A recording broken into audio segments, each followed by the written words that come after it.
Hi పిల్లలు, ఈరోజు ఇంకో కొత్త స్టోరీ గురించి తెలుసుకుందామా? పూర్వం ఒక గ్రామంలో రాము అనే రైతు ఉండేవాడు. రాము చాలా కష్టపడే స్వభావం కలవాడు, కానీ కొంచెం అమాయకుడు. అతని భార్య సుమతి. సుమతి చాలా తెలివైనది.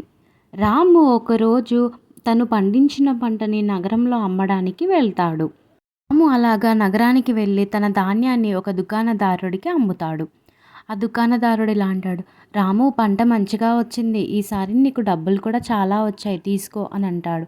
అప్పుడు రాము ఆ డబ్బులను తీసుకొని ఇంటికి బయలుదేరతాడు. రాము పెద్ద మొత్తంలో డబ్బును తీసుకొని ఇంటికి వస్తూ ఉంటాడు. దారిలో అతన్ని ముగ్గురు దొంగలు ఆపుతారు. వారు రాముని మాటల్లో పెట్టి ఆ డబ్బులు మాయం చేయాలని ప్లాన్ వేసుకుంటారు.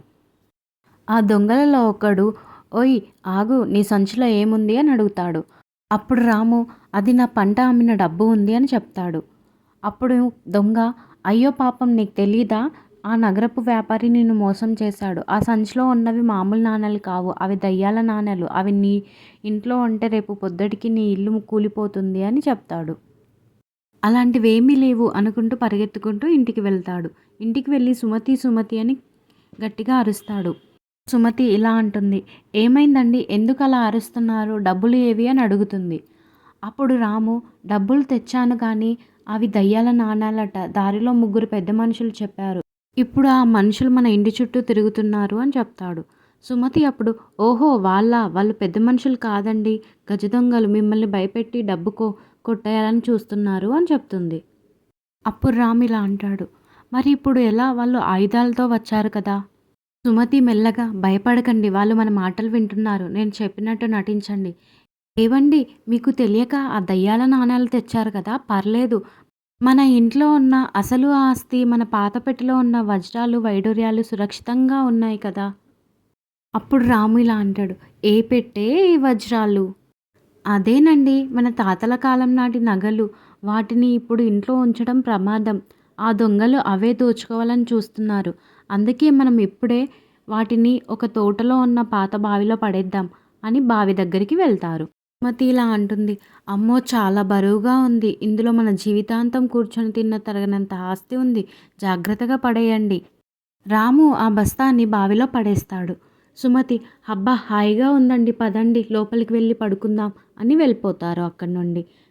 దొంగలో ఒకడు ఇలా అంటాడు, చూశారా, అదృష్టం అంటే మనదే, బావిలో మూట ఉంది కానీ బావి నిండా నీళ్లు ఉన్నాయి, అయినా ఏం పర్లేదు, రాత్రంతా కష్టపడి నీళ్లు తోడి బయట పోద్దాం, నీళ్లు అయిపోగానే ఆ మూటను తీసుకుందాం అని అనుకుంటారు.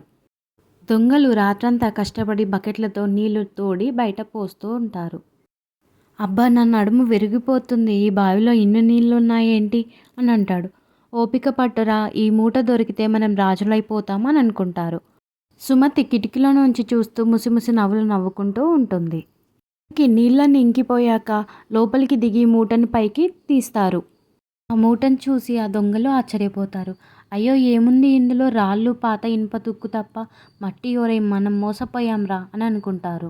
ఇప్పుడు సుమతి ఇంకా రాము బయటకు వచ్చి ఇలా అంటారు, భలే వారండి మీరు, రాత్రంతా మా పొలానికి ఉచితంగా నీళ్లు పెట్టారు, కూలీలు దొరక్క నేను ఇబ్బంది పడుతుంటే మీరే వచ్చి మా పని పూర్తి చేశారు అని అంటుంది. అప్పుడు రాము ఇలా అంటాడు, చూసారా దొంగల్లారా నా భార్య తెలివితేటలు, ఇప్పుడు మీకు అసలైన నాణాలు చూపిస్తాను, గ్రామస్తులు పట్టుకోండి వీళ్ళని, కొట్టండి అని అంటాడు. వద్దు బాబాయ్, ఇంకెప్పుడు మీ ఊరివైపు రాము, మమ్మల్ని వదిలేయండి అనుకుంటూ పరిగెడతారు. తర్వాత రాము సుమతితో ఇలా అంటాడు, సుమతి నువ్వు నిజంగా గొప్పదానివి, ఆ దొంగల్ని వదిలించావు, మన డబ్బు కాపాడావు, పైగా రాత్రంతా వాళ్ళతోనే మన పొలానికి నీళ్లు పెట్టించావు అని అంటాడు. అప్పుడు సుమతి, కష్టకాలంలో భయపడడం కంటే ఉపాయంతో ఆలోచించడం ముఖ్యం అని అంటుంది. పిల్లలు, ఈ కథ మనకు ఒక మంచి పాఠం చెబుతుంది. ప్రమాదం వచ్చినప్పుడు భయపడకుండా తెలివిగా ఆలోచిస్తే పెద్ద సమస్యలను కూడా సులభంగా పరిష్కరించవచ్చు. పిల్లలు, ఈ స్టోరీ మీకు నచ్చిందా? నచ్చితే బీఆర్ఆర్ టీవీ ఛానల్ని సబ్స్క్రైబ్ చేసుకోండి.